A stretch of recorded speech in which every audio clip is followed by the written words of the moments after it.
நாதி பாசம் வைத்ததாலே நீ பயிரை காத்த வேலி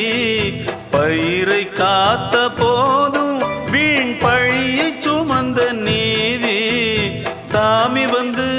கேட்டிடுமா வீண் பழியை தீர்த்திடுமா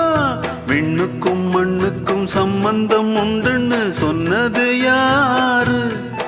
அது மன்னவன் பேரு அந்த வானத்தை போல மனம் படைச்ச மன்னவனே பனி துளிய போல குணம் படைச்ச தென்னவனே